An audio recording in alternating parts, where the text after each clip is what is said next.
Bonjour à toutes et à tous, j'espère que vous allez bien. Alors à travers cette vidéo, je vous propose de découvrir votre défi pour le mois à venir.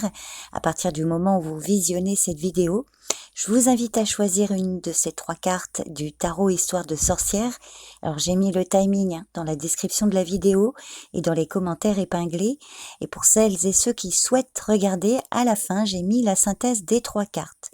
Alors bien sûr, cette lecture ne parlera pas de la même façon pour tout le monde, donc je vous invite à faire preuve de bon discernement pour ne prendre que les points qui vous concernent, qui vous parlent.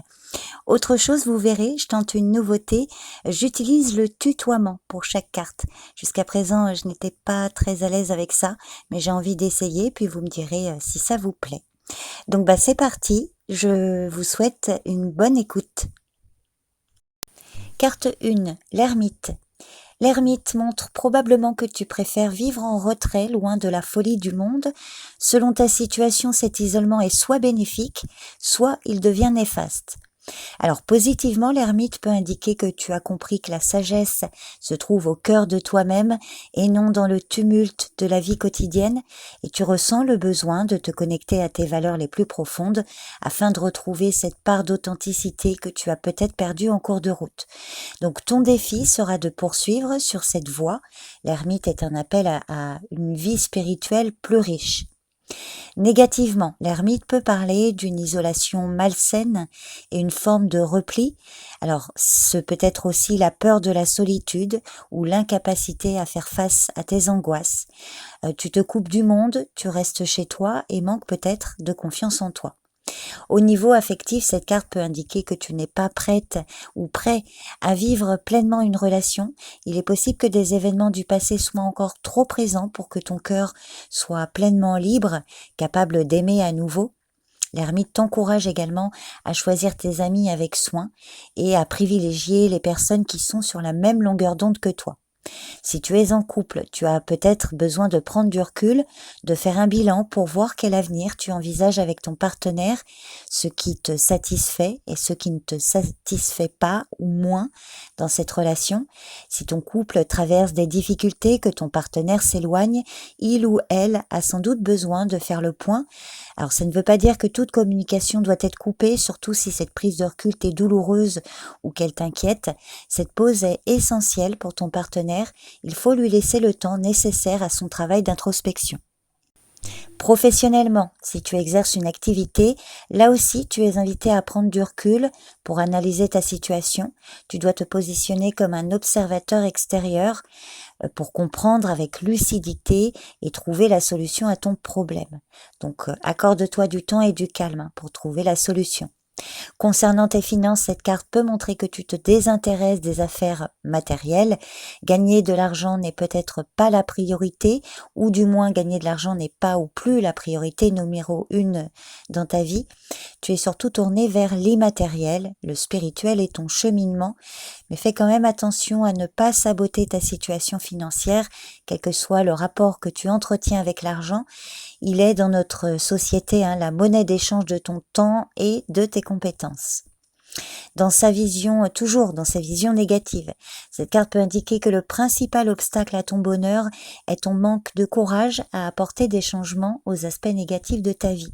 L'ermite te déconseille de croire que tes malheurs en amour ou en amitié sont une fatalité sur laquelle tu n'as aucune prise. Il t'invite à penser positivement.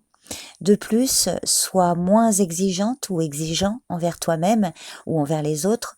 Ton défi est peut-être de ne pas esquiver les contacts sociaux et de comprendre pourquoi tu as tendance à être asocial à cause de la façon dont tu as été élevé, par timidité, par méfiance, par goût, etc. À toi de voir. L'ermite te demande de savoir pourquoi tu cherches à te faire oublier chaque fois que tu es obligé de paraître en société.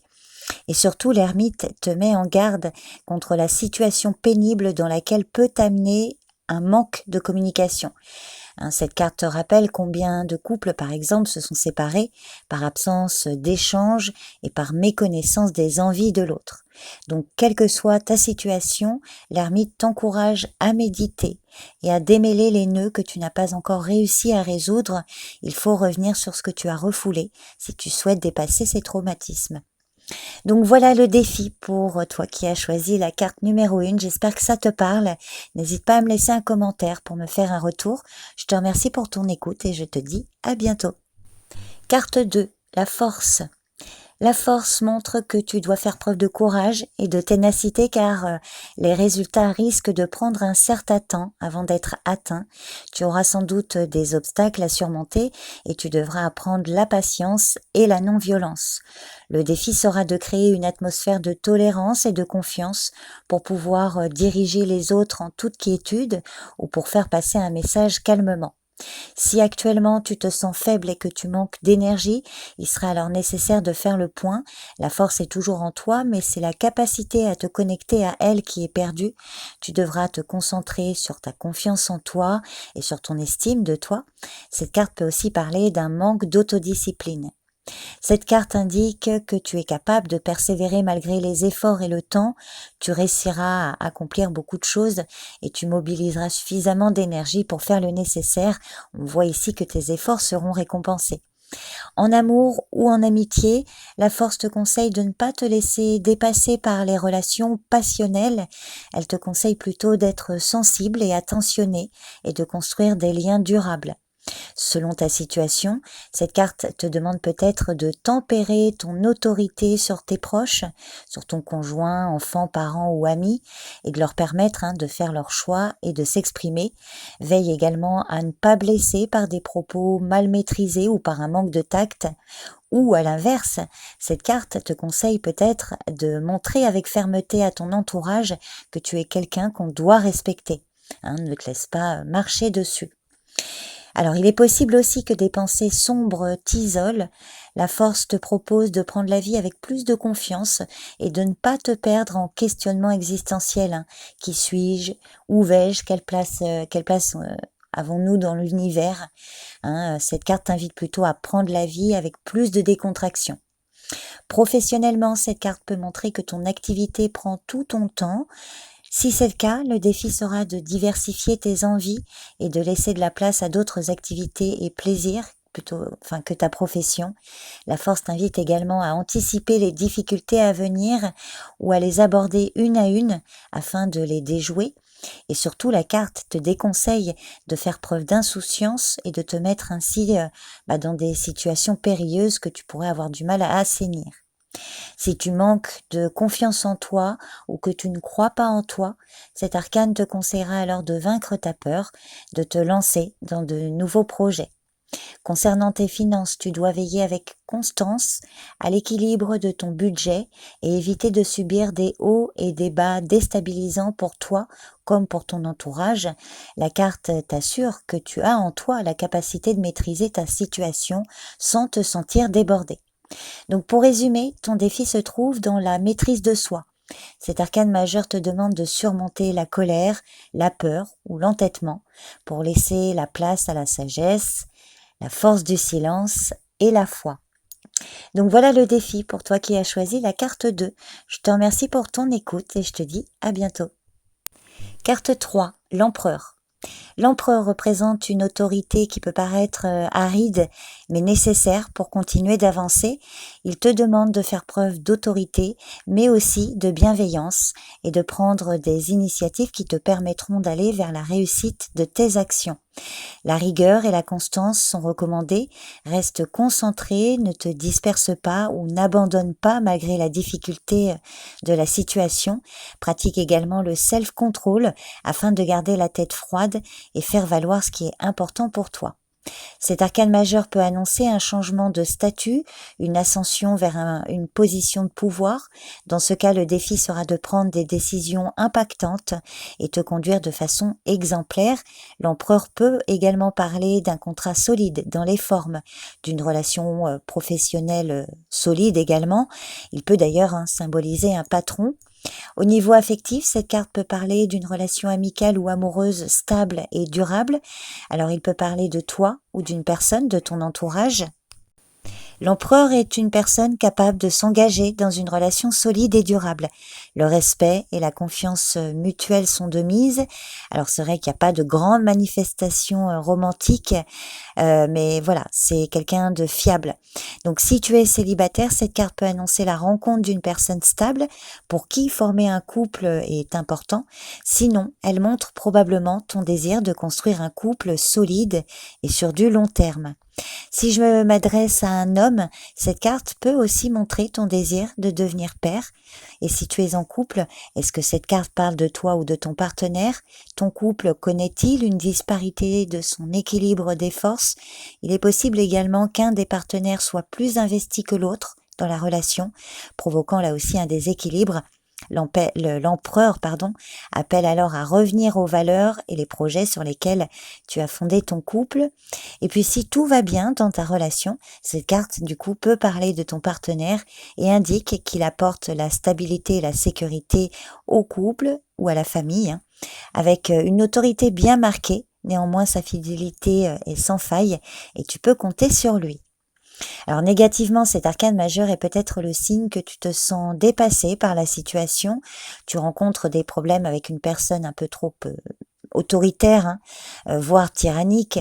C'est peut-être aussi le signe que tu n'arrives pas à accepter une forme d'autorité. Tu peux aussi avoir des difficultés avec ton patron, ton partenaire, un parent ou l'autorité en général. Cette carte te conseillera alors de ne pas résister à la situation. Au contraire, reconnecte-toi avec ta force intérieure et fais le point pour comprendre ce que tu n'arrives pas à contrôler en toi. Elle te conseille également d'aborder les problèmes de manière logique et non émotionnelle. Donc l'empereur peut parler de l'influence d'une personne de ton entourage. Donc je le disais, ça peut être un père, un patron, ton partenaire, un directeur, une figure d'autorité. Pour collaborer avec elle, tu devras accepter son autorité, mais en retour, cette personne t'aidera, te soutiendra, te protégera et pourrait même te mener vers le succès. Si cette carte symbolise un homme fort dans ton entourage et qu'il est fiable, tu peux te rassurer, il est de ton côté. En revanche, mal aspecté, l'empereur peut parler d'une personne qui pense avoir un pouvoir sur toi, alors qu'en réalité, il n'en est rien. Donc, si quelqu'un essaie de te faire entrer dans un moule qui ne te convient pas, c'est peut-être le moment d'ouvrir les yeux sur la situation et de trouver un moyen de reprendre ton indépendance.